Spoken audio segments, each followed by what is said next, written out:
बात बेबात पे अपनी ही बात कहता है। मेरे अंदर मेरा छोटा सा शहर रहता है। दोस्तों, मेरा नाम है नीलेश मिश्रा। कहानियां सुनाता हूं। दोस्तों, मैं आपको सुनाने जा रहा हूं अपनी मंडली की सदस्य अनुलता राज नायर की लिखी कहानी बिटर कॉर्नर। सरू का मन न दिल्ली में लगता था न यहां भोपाल आके। वक्ती सुकून तो कहीं भी मिल जाता, मगर दिल को भीतर तक आराम मिले ऐसी कोई सूरत नजर नहीं आती थी। वो लॉन में बोगनविलिया की रंग बिरंगी कागजी छांव में कॉफी पीते पीते अतीत के सर्द गलियारों में चली गई। एक सरसराहट सी दौड़ गई उसकी पीठ में। वो उठ के चहलकदमी करने लगी, यहां वहां फूलों और परिंदों को तकने लगी, मगर भीतरी उथल पुथल थम ही नहीं रही थी। और अभी उसकी उम्र ही कितनी थी जो जिंदगी के थपेड़ों को अनुभवों की आड़ लगा के रोक पाती। पिछली दिसंबर 18 की तो हुई है सरू। सरू अपनी मां मंजरी और पिता अजय की इकलौती बेटी है। अपनी मां के साथ रहने वाली वो खामोश सी लड़की दिल्ली यूनिवर्सिटी से पढ़ाई करके लौटी है भोपाल अपने पिता के पास। पति से अलग रहने वाली उसकी मां वहीं दिल्ली में अपनी लेक्चरर की नौकरी और लिखने पढ़ने के काम में व्यस्त है, या यूं कहें कि गमों को झांसा देने के लिए व्यस्त कर रखा है खुद को। पापा के साथ रहते हुए पिछले चंद महीनों में सरू ने महसूस किया कि पापा भी वैसे खुश नहीं है जैसे एक सफल और जिम्मेदारियों से मुक्त किसी आदमी को होना चाहिए। सब कुछ पा लेने का संतोष उनके भीतर नहीं दिखता था, बल्कि मां से अलग होने का दुख उनकी आंखों में तैरता रहता था हर वक्त। सरू जब भी पापा की ओर देखती, वो दुख बह के उसकी आंखों तक उतर आता और मन के सूखे कोनों में जज्ब हो जाता। इससे पहले वो कभी इतने लंबे समय के लिए पापा के साथ नहीं रही थी। वो अपनी मां मंजरी के साथ ही रहती थी, क्योंकि अलगाव के बाद सरू मां के साथ रहेगी। कम से कम इस एक फैसले पे उसके मां बाप एक मत थे। मंजरी और अजय को अलग हुए कोई 5 साल बीत गए थे, मगर उन 5 सालों के पहले के 5 साल अलगाव के दर्द से भी ज्यादा दर्द लिए हुए थे। वो समय उन दोनों के बीच की तकरार, मतभेदों और अंतहीन बहस वाले दिन थे। यानी पिछले 10 सालों में इस घर में मुस्कुराहट ने कभी दस्तक नहीं दी थी।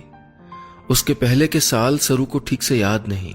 हाँ, बस इतना याद है कि जब जब उसके पापा और मम्मा में लड़ाई होती तो वो कस के अपनी आंखें मसलती, पलकों से छूटा कोई एक बाल हौले से उठा के अपनी हथेलियों के पीछे रखती, एक दुआ पढ़ती और फूंक के उड़ा देती उस टूटे बाल को। मगर ऐसे कहां कबूल होती हैं दुआएं। मंजरी और अजय के बीच झगड़े बढ़ते गए, फासले ज्यादा और मोहब्बत कम होती गई। सरू असहाय सी सब कुछ देखती रहती, सहती रहती। टूटते परिवारों का सबसे गहरा घाव बच्चों के सीनों पे ही तो लगता है। मंजरी और अजय की शादी मैट्रिमोनियल कॉलम के जरिए हुई थी। यानी एक दूसरे को समझने और जानने का सिलसिला शादी के बाद ही शुरू हुआ। शादी के पहले बस चंद छोटी छोटी मुलाकातें हुई, जिनमें दोनों ने यह जान लिया था कि उनकी सोच और शौक एक जैसे हैं। सादी सी जिंदगी, किताबें, कहानियां, कविताएं और बहुत सा वक्त एक दूसरे के लिए। बस यही तो दोनों को उम्मीदें थीं अपने भविष्य से, एक दूसरे से। उनके सारे दोस्त कहते, इट्स अ परफेक्ट मैच, तुम दोनों शायद बने ही एक दूसरे के लिए हो। सच ही तो था ये। दोनों कॉलेज में लेक्चरर, दोनों किताबी कीड़े। मंजरी को तो बचपन से पढ़ने और लिखने का शौक था। पढ़ना, पढ़ना और खूब लिखना, यही जैसे मकसद था उसके जीवन का। और हां, इसके अलावा खूब सारी फिल्में देखना। मंजरी कहा करती थी, फिल्में देखेंगे मगर इस शर्त पे कि फिल्म में हैप्पी एंडिंग हो, यानी सुखांत। तो अजय भी कौन सा दुख भरी फिल्में देखना चाहता था। दोनों एक सा सोचते और एक दूसरे को खुश रखने की पूरी कोशिश करते। उस रोज मंजरी का जन्मदिन था, शादी के बाद उसका पहला जन्मदिन। ऐन जन्मदिन के दिन तक अजय भूलने का स्वांग बढ़ता रहा था। शाम को वो कॉलेज से जल्दी घर लौट आया। अपने हाथ से मंजरी की पसंद का खाना बनाया। कॉल बेल बजी तो एप्रन पहने अजय ने दरवाजा खोला। अरे आज तुम जल्दी, और एक खानसामा क्यों बने हो? मंजरी ने कुछ कुछ समझते हुए भी न समझने का ढोंग किया। वो इतने प्यारे खेल को बिगाड़ना नहीं चाहती थी। वो अजय के उत्साह में, उसके सरप्राइज में शामिल होना चाहती थी। अजय ने उसका हाथ पकड़ लिया और टेबल तक ले गया।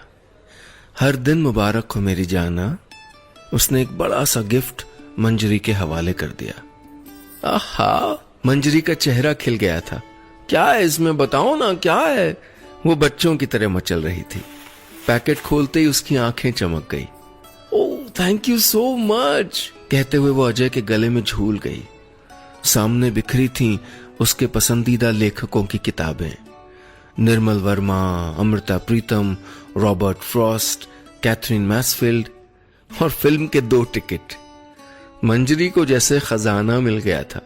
Perfect perfect, it's perfect. वो खुशी से पगला रही थी और अजय उसकी खुशी देख के और खुश हो रहा था। अजय ने उस रोज मंजरी का हाथ थाम के एक उदास लहजे में कहा था, एक लेक्चरर से शादी करोगी तो बस ऐसे ही सरप्राइज पाओगी। चाह के भी तुमको एक अंगूठी या गाड़ी नहीं दे सकता, कम से कम अभी कुछ साल तो नहीं। किसे चाहिए अंगूठी या गाड़ी घोड़े? छोटी छोटी चाहते हैं मेरी, और तुम यूं ही उनको पूरा करते रहो बस। अजय के कंधे पे सर टिका के उसने कहा था, किसी आने वाले जन्मदिन पे अपनी लिखी किताब देना मुझे तोहफे में। और हां, आज मेरी जिंदगी का सबसे प्यारा जन्मदिन था। मंजरी ने उसकी उदासी चुटकियों में छू कर दी। बस यूं ही तिनका तिनका खुशियां बटोरते अपनी दुनिया में खुश थे दोनों, बहुत खुश। मंजरी और अजय के अलग होने के बाद सरू ने आदत डाल ली थी अपने पापा के बगैर जीने की। मंजरी सरू से अपने दिल की हर बात कहती। अजय के साथ बिताए खुशियों भरे पल, उसके साथ बुने सपने और उनके टूटने के बाद बिखरी किरचों से मिले घाव, वो सब कुछ अपनी बेटी से साझा करती। इस तरह वो बीते हुए दिनों को अपनी यादों में जिंदा रखती थी। यादें अच्छी हों या बुरी, वो किसी के होने का सच्चा दस्तावेज होती हैं। अजय के सभी दोस्त संपन्न थे। कोई शहर का नामी डॉक्टर था, कोई सरकारी महकमे में किसी दमदार पोस्ट पे था, तो कोई बड़ा इंडस्ट्रियलिस्ट। सभी बड़े आलीशान बंगले और लंबी लंबी गाड़ियों के मालिक थे। जब तब महंगे होटलों में खाना पीना, घूमना फिरना, यही उनके लिए मनोरंजन था। हर वीकेंड पे उनके फोन आते और अजय मन मार के हामी भर देता। तुम मना क्यों नहीं कर देते? एक तो हमारा बजट इसकी इजाजत नहीं देता, और सच कहूं तो मुझे जरा भी अच्छा नहीं लगता उनके बीच बैठ के फजूल की गॉसिप करना। हमारे शौक उनसे नहीं मिलते अजय। सरू भी अब बड़ी हो रही है, उसको भी हमारा वक्त चाहिए। मंजरी अजय को समझाती। अरे कॉलेज के जमाने से साथ हूं, इनके अब कैसे करनी काट लूं? फिर पूरे वीक की मेहनत के बाद आखिर हमको भी तो कुछ आराम चाहिए कि नहीं? अजय अपनी दलील देता। अरे दिन भर गाड़ियों में घूमना, शोरगुल में रहना कहां से आराम देता है अजय? उल्टे थका देता है मुझे, और आई नो तुम्हें भी। इन तुम्हारे दोस्तों के साथ बिताए वीकेंड के मुकाबले अगर हम घर पे कुछ अच्छा सा मिलके पकाएं, फिर तालाब किनारे बैठ के अपनी पसंदीदा किताबें पढ़ें, मैं कुछ लिखूं तुम पे, तुम कुछ कहो मेरे लिए, तुम अपने उपन्यास के लिए प्लॉट सोचो, सच कहो ये बेहतर प्लान है कि नहीं? और सरू हमको पढ़ते लिखते देखेगी तभी तो उसका झुकाव भी होगा पढ़ने लिखने की ओर। मंजरी एक अक्लमंद बीवी की तरह उसको समझाती। एक ठंडी सांस भर के रह जाता अजय। लेकिन किसी उपन्यास के प्लॉट की जगह उसके मन में कुछ और ही चलने लगा था। उसके भीतर अपनी सीमित कमाई वाली नौकरी से नाउम्मीदी पलने लगी थी। वो अपनी नौकरी से नाखुश रहने लगा था। वो अपनी जिंदगी से नाखुश रहने लगा था। कभी कभी इंसान खुद से बड़ी बड़ी उम्मीदें बांध लेता है और फिर खुद से ही नाउम्मीद हो जाता है और जिंदगी अवसाद से घिर जाती है। सरू अब बड़ी हो रही थी। अजय के सभी दोस्तों के बच्चे शहर के सबसे शानदार पब्लिक स्कूल में पढ़ने जाने लगे। हम सरू को किसी अच्छे सरकारी स्कूल में पढ़ाएंगे। हाँ, एक तो फीस भी कम होगी और बेवजह के दिखावे और ढोंग से दूर रहेगी हमारी बच्ची। मंजरी ने सुबह के नाश्ते के साथ अपना एक तरफा फैसला भी अजय के आगे परोस दिया। अजय कसमसा गया। मंजरी, मैंने तुम्हारे लिए, अपने लिए और हमारी बच्ची के लिए बहुत से सपने देखे हैं। यूं मिडिल क्लास लोगों की तरह मन मार मार के जीने से कोफ्त होने लगी यार मुझे। हम हर वो चीज जो नहीं पा सकते उसमें कमियां निकाल लेते हैं। अंगूर खट्टे हैं कहने से उनकी मिठास कम नहीं हो जाती। मंजरी हैरान रह जाती अजय की बदलती सोच पर। वो अजय को कितना समझाती रही। तुम जानते हो मैंने तुमसे शादी क्यों की थी? मुझे क्या अंदाजा नहीं था कि तुम्हारी लिमिटेड तनख्वाह में मैं हीरों, पन्नों, बंगलों, गाड़ियों की मालकिन नहीं बन पाऊंगी। मगर मुझे तुम्हारे मन की मल्लिका बन के सारे सुख फीके लगते हैं। हमारा आपस में बिताया वक्त क्या हवाई या मलेशिया की ट्रिप से ज्यादा रोमांस से भरा नहीं दिखता तुम्हें? और तुम्हारे लिखने के शौक का क्या? तुम्हारी किताब को बेस्ट सेलर के रूप में देखने का ख्वाब था मेरा अजय। मगर मंजरी की बातें दीवार पे टकराई गेंद की तरह वापस लौट आती। और एक दिन जिस साहित्यकार, लेखक से उसने शादी की थी, जिसे दिलो जान से चाहा था, वो पूरी तरह कहीं खो गया जब अजय ने अपना एक तरफा फैसला सुनाया। मैं नौकरी से रिजाइन करने जा रहा हूं, कोई बिजनेस शुरू करूंगा। सोच रहा हूं कोई कॉफी शॉप या रेस्टोरेंट खोल लूं। मंजरी को लगा जैसे शांत सूने आकाश से कोई घरघराता हुआ हवाई जहाज निकला हो, बादलों के छोटे छोटे घरौंदों को रौंदता, सपनों के इंद्रधनुष को चूर चूर करता। मंजरी ने बहुत रोका, उसके अधूरे उपन्यास का हवाला दिया, उन न लिखी हुई कविताओं की कस्में दी जो अब भीतर ही दम तोड़ देंगी। मगर अजय नहीं माना। उस रोज मंजरी और अजय के बीच पहली दरार पड़ी। तब सरू कोई 10 साल की थी।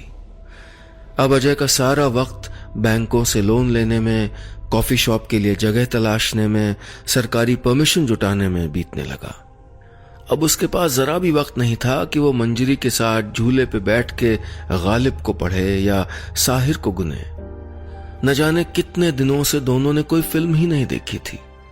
उनकी अपनी कहानी एक दुखांत की ओर मुड़ रही थी, जिसका एहसास मंजरी को तो हो रहा था, मगर अजय अनजान था।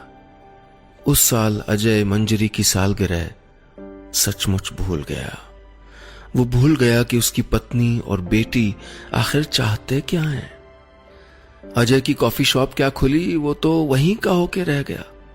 एक बिजनेसमैन के रूप में वो बेहद सफल रहा। पैसा मानो बरस रहा था।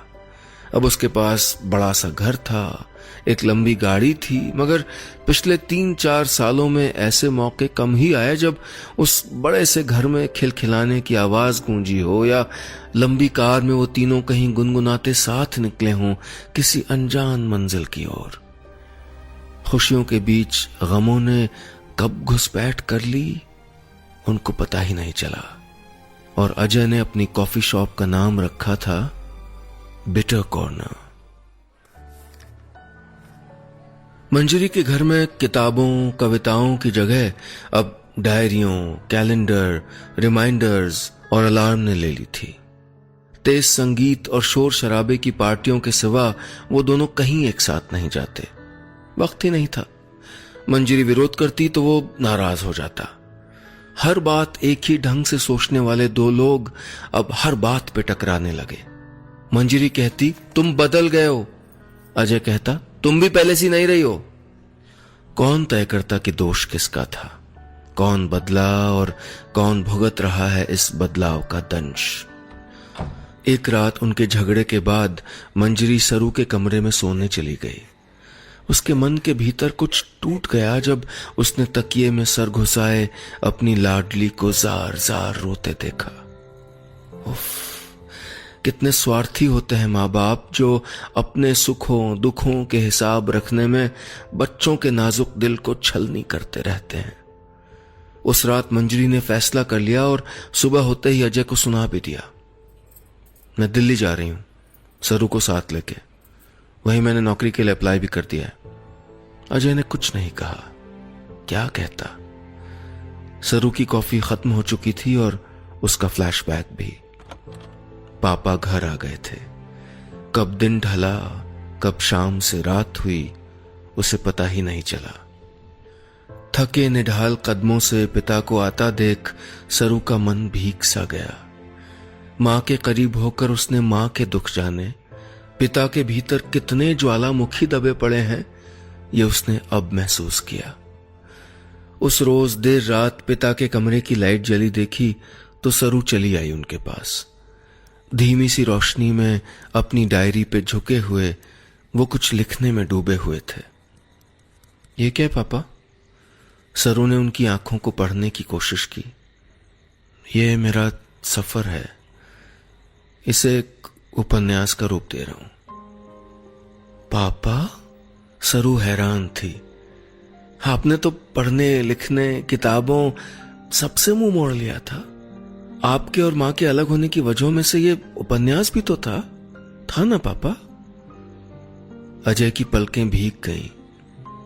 हाँ बेटा, तब मुझे एक अलग नशे की लत लग गई थी, पर अब होश में आ गया हूं। सरू की पलकें भी भीग गईं। आपको मम्मा याद आती हैं पापा? हर वक्त बेटा, हर पल। वो मेरी जिंदगी में ऐसे घुली है जैसे बिटर कॉफी में शक्कर। पापा मुस्कुराए। जब दिवाली पे लोग रंग बिरंगी रोशनियां लगाते हैं, वो मुझको याद आती है। बंधनवार सजाते, आंगन में अल्पना गढ़ते। जब लोग होली पे धूम मचाते हैं तो वो मुझको याद आती है। उसके हाथ की बनी गुलाब की पंखुड़ियों वाली ठंडाई, टेसू के रंग। जब अपनी कॉफी शॉप की बिल बुक्स देखता हूं तो आंखों के आगे घूम जाती हैं वो सारी कविताएं, वो कहानियां जिनके पात्र हम थे। सबकी सब सुखांत कहानियां थी, हैप्पी एंडिंग वाली। अपने पापा को सुनते हुए सरू को एहसास हुआ कि एक बिटर कॉर्नर पापा के मन में भी था। सुबह अजय अपनी कॉफी शॉप बिटर कॉर्नर जाने के लिए तैयार हुआ तो सरू भी साथ हो ली। बड़े से कॉफी शॉप को बहुत ही सुंदर ढंग से सजाया हुआ था। सारा दिन लड़के लड़कियों के झुंड, 40 साल की औरतों के ग्रुप्स और अकेले दुकेले लोगों का आना जाना लगा रहा। अजय कह रहा था, यहां लोग सिर्फ कॉफी नहीं पीते हैं बल्कि माहौल को जीते हैं। हल्का सा संगीत वाकई माहौल को खूबसूरत बना रहा था। काश मां यहां होती, सरू बुदबुदाई। काश। अजय ने भी ठंडी सांस भरी। काश वो वापस आ जाती। काश मैंने उसे वापस बुला लिया होता। उस रोज सारा दिन बिटर कॉर्नर में बैठे बैठे सरू ने एक स्वीट कॉर्नर की कल्पना कर डाली। पापा से अपने मन की बात कही तो बरसों से मुरझाया उनका चेहरा खिल गया। उस बात को कुछ महीने बीत चुके थे। बिटर कॉर्नर कॉफी शॉप का एक कोना अपनी रंगत बदल चुका था। वहां कोने में करीने से बुक शेल्फ्स लगी थीं जिसमें तरह तरह की किताबें सजी हुई थीं। दीवार पे फैज और फराज जैसे शायरों के शेर लिखे थे। एक बड़ा सा व्हाइट बोर्ड था जिसमें आने जाने वाले अपने मन की सुंदर बातें लिख जाते। सुबह की सबसे पहली बात अजय की एक छोटी सी कविता होती। अब एक छोटा मोटा साहित्यिक जमावड़ा सा लगा रहता था यहां। बहुत हिट था बिटर कॉर्नर का ये स्वीट कॉर्नर। इस बीच अजय का उपन्यास पूरा हुआ, उसकी आत्मकथा। उसने नाम दिया था सुखांत। उस रोज बिटर कॉर्नर कॉफी शॉप का रंग ही अलग था। शहर के जाने माने राइटर, डूब के पढ़ने वाले पाठक, शुभचिंतक, कॉफी शॉप के कुछ नियमित ग्राहक, सभी अजय की उपलब्धि का जश्न मनाने के लिए इकट्ठा थे। आज उसकी किताब का विमोचन था। कोई औपचारिक मुख्य अतिथि तो था नहीं, फिर भी क्या अजय को किसी का इंतजार था?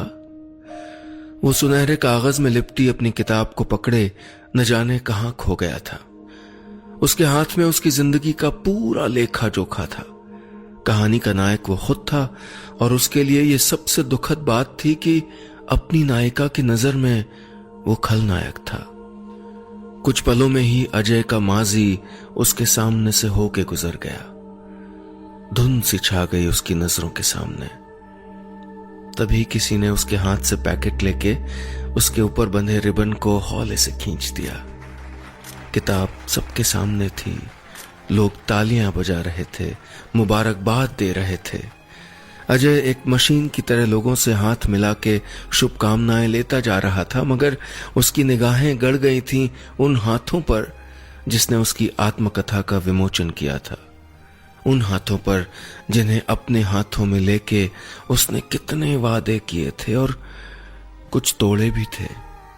कॉफी शॉप के उस स्वीट कॉर्नर में खड़ी उसकी पत्नी मंजरी मुस्कुरा रही थी।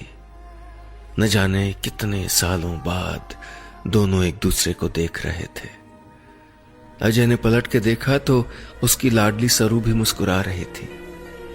दोनों ने नजर भर के एक दूसरे को देखा। उसकी आंखों से 2 बूंदें किताब के कवर पे गिरी जहां लिखा था सुखांत। बस इतनी सी थी ये कहानी।